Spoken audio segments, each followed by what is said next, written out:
হরে কৃষ্ণ।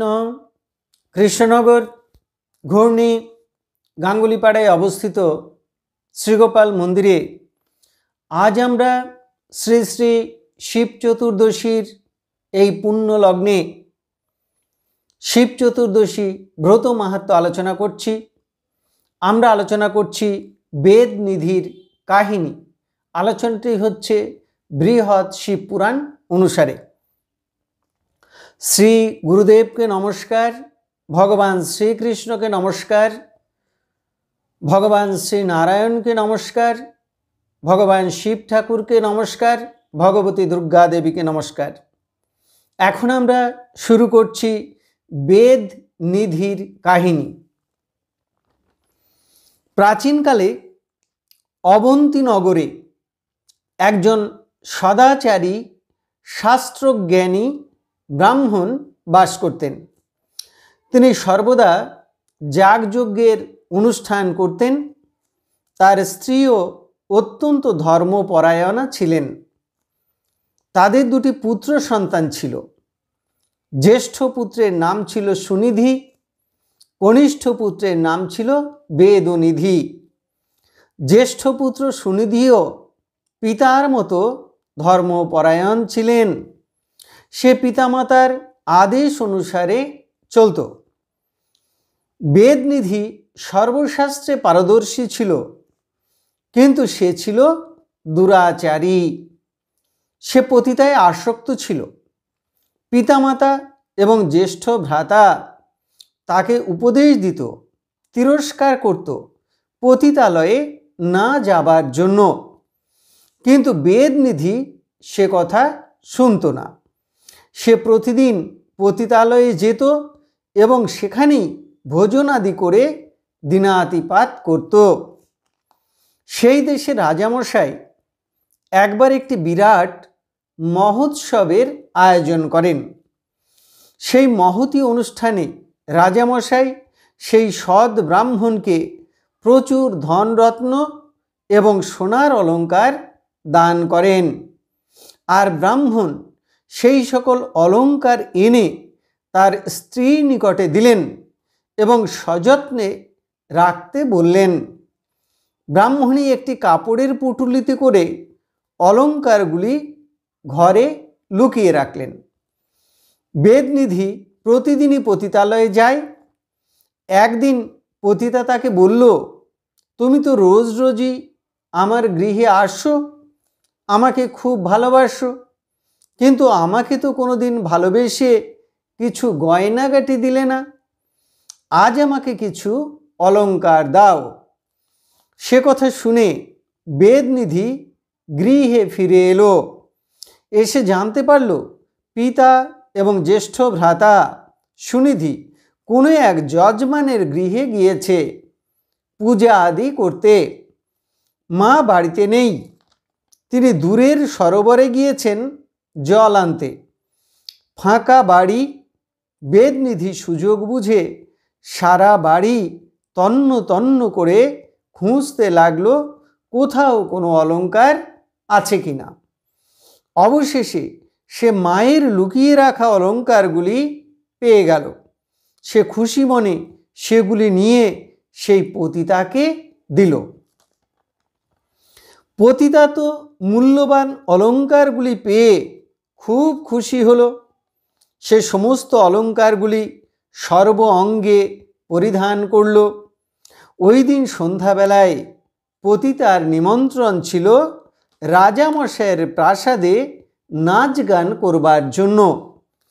পতিতা সেই সুন্দর সুন্দর অলঙ্কারগুলি পরে রাজসভায় নাচতে গেল। রাজামশাই পতিতার অঙ্গের অলঙ্কারগুলি দেখে চিনতে পারলেন। তিনি তার নাচ থামিয়ে জিজ্ঞাসা করলেন, তুমি এসব অলঙ্কার কোথায় পেলে? স্বয়ং রাজামশাই জিজ্ঞাসা করছেন, তাই পতিতা ভয়ে ভয়ে সব সত্য কথা বলে দিল। রাজামশাই অলঙ্কারগুলি নিজের নিকটে রেখে পতিতাকে গৃহে পাঠিয়ে দিলেন। পরের দিন রাজামশাই সেই ব্রাহ্মণকে ডাকলেন আর জিজ্ঞাসা করলেন, তোমাকে যে অলঙ্কারগুলি দিয়েছিলাম সেগুলি কোথায়? ব্রাহ্মণ বললেন, রাজামশাই, সে অলঙ্কারগুলি আমি আমার স্ত্রীর নিকটে রাখতে দিয়েছি। রাজামশাই বললেন, সেই অলঙ্কারগুলি একবার নিয়ে এসো, আমি দেখতে চাই। ব্রাহ্মণ রাজার আদেশ মতো গৃহে এসে ব্রাহ্মণীকে বললেন অলঙ্কারগুলি দেবার জন্য। কিন্তু ব্রাহ্মণী অনেক খুঁজেও সেগুলি পেলেন না। ব্রাহ্মণ রাজামশাই নিকটে এসে সব কথা বললেন আর বললেন, বোধ করি কোনো চোর সেগুলি চুরি করেছে। রাজামশাই তখন ব্রাহ্মণকে সব কথা খুলে বললেন। রাজামশাইয়ের কথা শুনে ব্রাহ্মণ খুব দুঃখিত হলেন। ব্রাহ্মণ গৃহে ফিরে এলেন। ব্রাহ্মণী তাদের পুত্র বেদনিধিকে ডেকে অনেক তিরস্কার করলেন আর তাকে বাড়ি থেকে তাড়িয়ে দিলেন।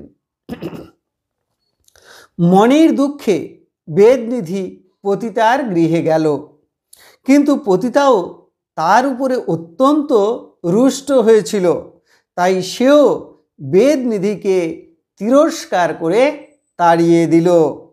বেদনিধি তখন মনের দুঃখে অন্য রাজ্যে গমন করল। অন্য এক রাজার রাজ্যে এসে বেদনিধি জানতে পারল যে আজ শিব চতুর্দশী।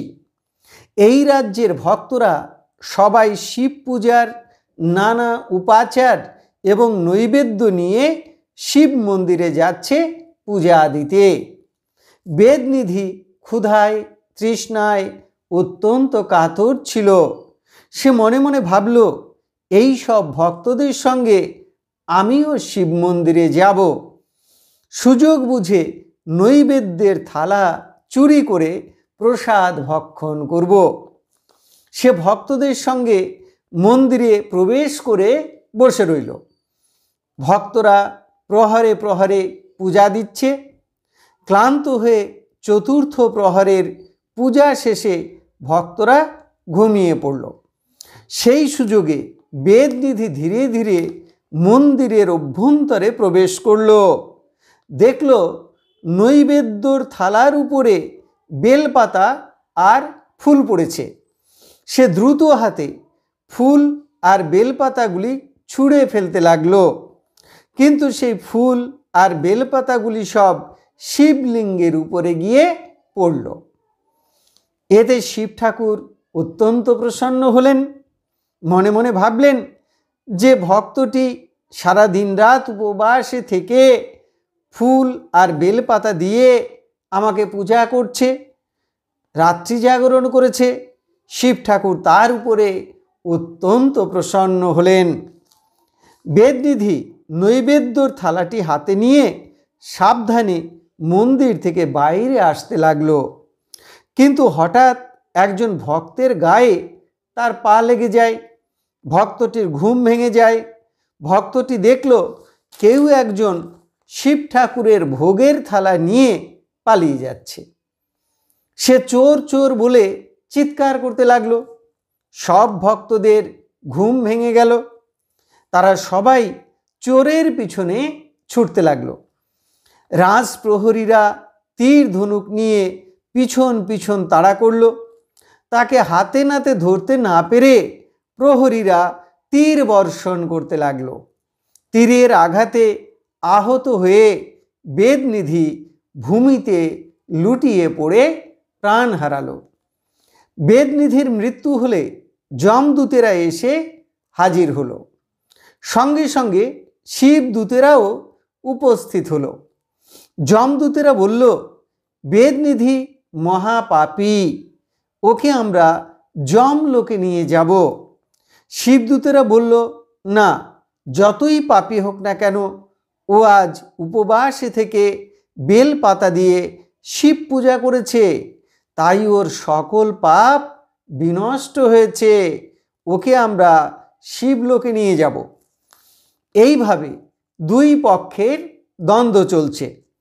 তারা দ্বন্দ্বের মীমাংসা করবার জন্য যম মহারাজের নিকটে উপস্থিত হলো। যম মহারাজ সকল কথা শুনে বললেন যে হ্যাঁ, শিবদূতেরা ঠিক কথাই বলেছে। ওই ব্যক্তি যত পাপই করুক না কেন, শিব চতুর্দশী ব্রত পালন করবার সঙ্গে সঙ্গে ওর সকল পাপ দূর হয়েছে। ওকে আমি শিব ভক্ত করে কলিঙ্গ দেশে জন্ম দেব, ও কলিঙ্গ দেশের রাজা হবে। সত্যি সত্যি সেই বেদনিধি যমরাজের আশীর্বাদে কলিঙ্গ দেশের রাজা হলেন। আর সঙ্গে সঙ্গে রাজ্যের সকল প্রজারাও শিব ভক্ত হলো। তারা নিষ্ঠা ভরে শিব পূজা করতে লাগলেন।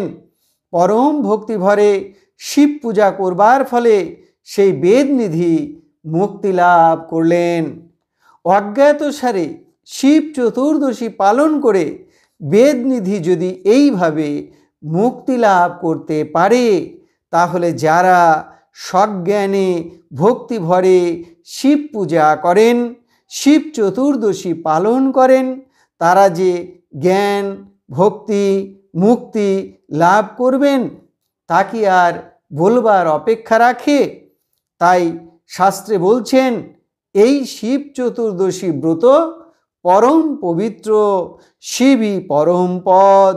শিব চতুর্দশী ব্রত মাহাত্ম্য শ্রবণ করলে আর পালন করলে মানুষ সকল পাপ থেকে মুক্ত হয়।